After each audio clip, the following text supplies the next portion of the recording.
शिक्षित होंगे तभी विकसित हो पाएंगे। तो मेरा आपसे सब यही आह्वान है कि एजुकेशन के प्रति, शिक्षा के प्रति आप जागरूक रहें, नशों पतों से दूर रहें और आपसी भाईचारा बनाए रखें और अत्याचार किसी भी सूरत में आप सहन नहीं करें। अन्याय और अत्याचार के खिलाफ हमेशा संघर्ष करें और हम सबका दायित्व बनता है कि जिस किसी के साथ में अत्याचार और अन्याय होता है उनका साथ दें और किसी के साथ किसी भी प्रकार का अत्याचार अन्याय नहीं हो। ये सभी थारवासियों की भील, आपके भील समाज के यहाँ के अध्यक्ष साहब और अभी जो जोशीले उद्बोधन के साथ में सबको एक इतिहास याद दिलाया भाई भंवर जी और समस्त आसपास के क्षेत्र से आए हुए समाज के गणमान्य व्यक्तियों, आपके उप जिला प्रमुख साहब और समस्त पंचायत समिति सदस्य, जिला परिषद सदस्य, सरपंचगण और समाज के मौजूद व्यक्ति, जनप्रतिनिधियों के साथ में जन सेवक भी, जो अधिकारीगण है, कर्मचारीगण है और विशेष धन्यवाद प्रोग्राम का आयोजन किया। आप सबका बहुत बहुत आभार, बहुत बहुत धन्यवाद। वैसे राजकुमार जी रोड दम के ऊपर वह अपने क्षेत्र को हिला के रख दिया और भील समाज को, आदिवासी समाज को अपने हक और अधिकारों के लिए सबसे ज्यादा किसी ने जागृत किया है, प्रभावित किया है तो राजकुमार जी रोज साहब और भंवरलाल जी ने। भंवरलाल जी अभी बता रहे थे समस्याओं के बारे में, बिल्कुल 100% सहमत हूँ।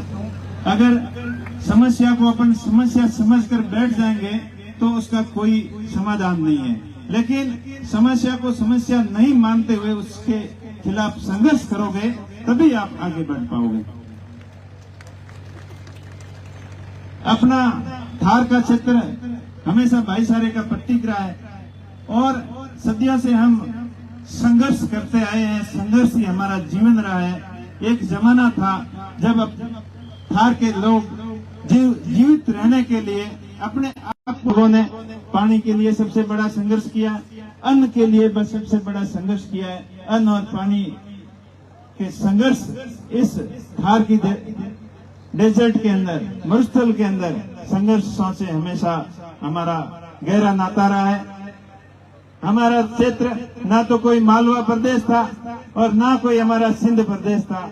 यहाँ जीवन जीने के लिए, अकालों से सामना करने के लिए लोग मजदूरी के लिए सिंध जाया करते थे या मालवा जाया करते थे। तो हम सब उन पूर्ववर्ती समस्याओं से वाकिफ है और अब हम सबको जागने का समय आया है। अगर अपना आप अत्याचार को, अन्याय को स्वीकार करोगे तो उससे बड़ा कोई पाप नहीं होगा। अन्याय और अत्याचार के खिलाफ अपने को संघर्ष करना है। चाहे अन्याय अत्याचार किसी के साथ में हो सकता है तो उसको दबा कर नहीं रख सकते और अन्याय को आप स्वीकार भी नहीं कर सकते। सत्य और अहिंसा के मार्ग पर चलते हुए, कानून का सहारा लेते हुए अपने आप को बदलना होगा और अत्याचारों के खिलाफ अपने को संघर्ष करते हुए, जागरूक रहते हुए अपने को आगे बढ़ना है। अपना भाईचारा आपस में कायम रखना है। वैसे भील समाज का, आदिवासी समाज का इतिहास हमेशा गौरवमयी रहा है। चाहे पुराने समय की बात करो, राजा रजवाड़ों की समय की बात करो, जो सब युद्ध के समय सबसे अग्रणी पंक्ति के अंदर कोई लड़ाका था तो भील समाज के लोग थे, आदिवासी लोग थे। राणा पूजा की वो सेना थी जो महाराणा प्रताप के से कंधा मिलाकर हल्दी घाटी के युद्ध हो, चाहे कोई भी अंग्रेजों के खिलाफ जो आजादी के जो क्रांतियां हुई, उन सब के अंदर भील समाज का, आदिवासी समाज की भूमिका सबसे अग्रणी रही है। तो हम सभी उस लड़ाका कौन से आते हैं जो कभी अन्याय और अत्याचार स्वीकार करना ही नहीं सीखा, लेकिन बीच के अंदर ऐसी परिस्थितियां हुई जो आर्थिक रूप से हम कमजोर हुए, कई अकालों का सहारा।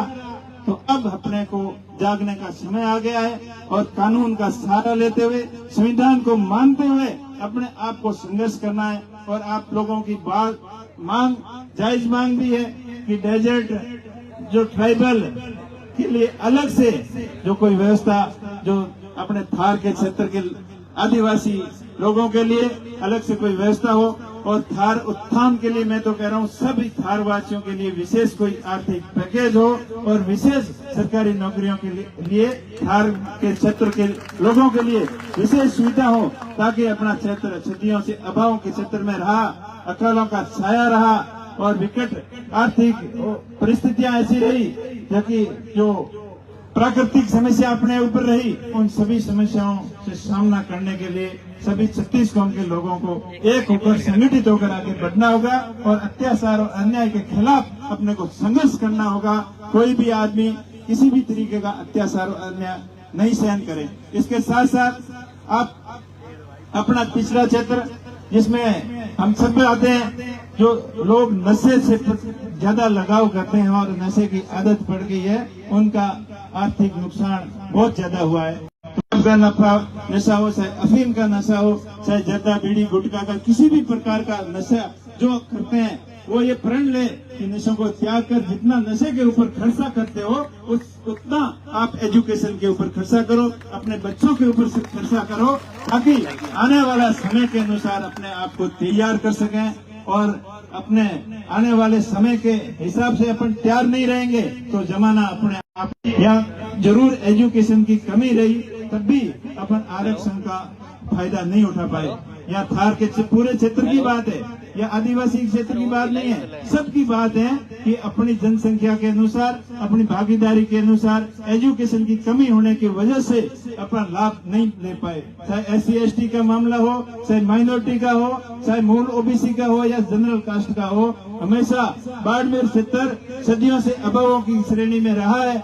और यह लोग ऐसा मानते थे कि यहाँ कोई अधिकारी आना नहीं चाहते थे, और जो कोई परेशान करता था उसकी परेशान के लिए एक काले पानी की सजा के रूप में बाड़मेर ट्रांसफर का डर बताते थे। लेकिन अभी परिस्थितियों के साथ में कुछ बदलाव हुआ है, हमारा प्रकृति का भी कुछ आशीर्वाद मिला है। यहाँ क्रूड निकला है जो काला सोने के रूप में, जो हजारों करोड़ की रॉयल्टी राजस्थान सरकार को मिल रही है। अपने क्षेत्र के अंदर सौर ऊर्जा, विंड पावर और अन्य खनिजों की भरपूर मात्रा है, तो उनके दोहन के लिए भी आने वाला समय मेरे हिसाब से सबके लिए अच्छा होगा।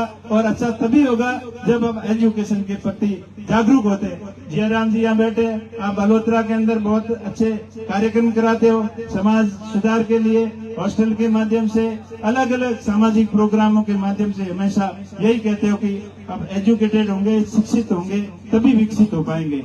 तो मेरा आपसे सब यही आह्वान है कि एजुकेशन के प्रति, शिक्षा के प्रति आप जागरूक रहें, नशों पतों से दूर रहें, और आपसी भाईचारा बनाए रखें, और अत्याचार किसी भी सूरत में आप सहन नहीं करें। अन्याय और अत्याचार के खिलाफ हमेशा संघर्ष करें, और हम सबका दायित्व बनता है कि जिस किसी के साथ में अत्याचार और अन्याय होता है उनका साथ दें, और किसी के साथ किसी भी प्रकार का अत्याचार अन्याय नहीं हो। ये सभी थारवासियों की अपना जिम्मेदारी बनती है। और आपने यहाँ बुलाया, मान सम्मान किया, इसके लिए आप सभी का बहुत बहुत आभार, बहुत बहुत धन्यवाद। और आपने इस संस्था के सहयोग के लिए बात की सांसद मत से, तो वो आप जो समाज के लोग तय करके मुझे बताओगे, वो मैं करने के लिए हमेशा तैयार हूँ।